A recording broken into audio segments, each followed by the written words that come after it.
आज पूर्वतन विधायक स्वर्गत मदन मोहन दत्तों पुण्यतिथि। ଏହି ଅବସରରେ ସହରର ଅଟିର ସ୍ଥିତ ପ୍ରତିମୂର୍ତ୍ତିରେ ମାଲ୍ୟାର୍ପଣ ଓ ଶ୍ରଦ୍ଧାଞ୍ଜଳି ସଭା ଅନୁଷ୍ଠିତ ହୋଇଯାଇଛି।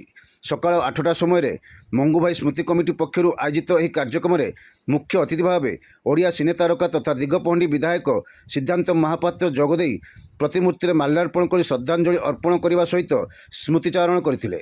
ଅନ୍ୟମାନଙ୍କ ମଧ୍ୟରେ ସରକାରୀ ଦଳ ଉପମୁଖ୍ୟ ସଚେତକ ତଥା ରେମୁଣା ବିଧାୟକ ଗୋବିନ୍ଦ ଚନ୍ଦ୍ର ଦାସ, ପୂର୍ବତନ ସାଂସଦ ରବୀନ୍ଦ୍ର କୁମାର ଜେନା, ବାଲେଶ୍ୱର ପୌର ଅଧ୍ୟକ୍ଷା ସବିତା ସାହୁ, ପୂର୍ବତନ ଅଧ୍ୟକ୍ଷ ଆଲୋକ କୁମାର ସାହୁ, ବରିଷ୍ଠ ଆଇନଜୀବୀ ହରେକୃଷ୍ଣ ଦାସ, ଶିଳ୍ପପତି ସଂଗ୍ରାମ ଦାସଙ୍କ ସମେତ ବହୁ ମାନ୍ୟଗଣ୍ୟ ବ୍ୟକ୍ତି ଯୋଗଦେଇ ସ୍ୱର୍ଗତ ମଦନ ମୋହନ ଦତ୍ତଙ୍କୁ ଶ୍ରଦ୍ଧାଞ୍ଜଳି ଅର୍ପଣ କରି ତାଙ୍କର ସ୍ମୃତିଚାରଣ କରିଥିଲେ।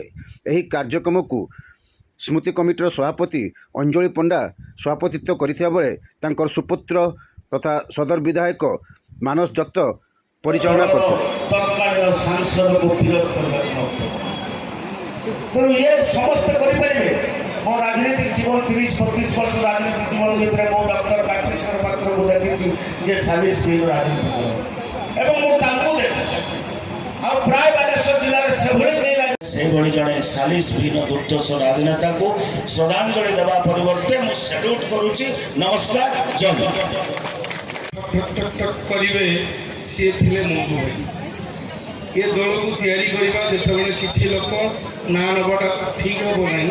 କିଛି ଲୋକ ଦଳକୁ ଛାଡ଼ିକି ପଳେଇଗଲେ, କିଛି ଲୋକ ସେ ମଙ୍ଗୁଭାଇ ତା ଭିତରେ ଆଉ ଜଣେ ନେତୃତ୍ୱ ସ୍ଥାନ କ୍ରିଏଟ୍ କଲା, ଯାହାକୁ ପୂରଣ କରିବା କଷ୍ଟ ନିଶ୍ଚିତ ଭାବରେ ଆମେ ସବୁ ଉପଲବ୍ଧି କରୁଛୁ।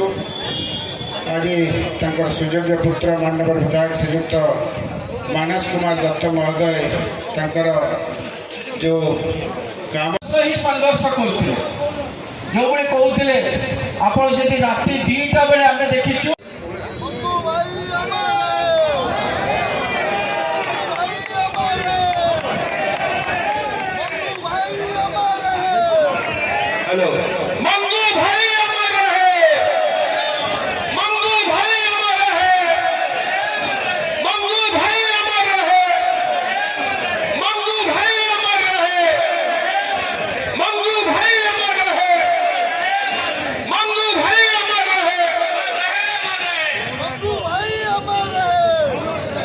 निर्देश आसूची से अनुरोध करुच्ची बालेश्वर जड़े उद्योग और सामाजिक और राजनीति के साथ मिलकर बालासुर के प्रति आगे करते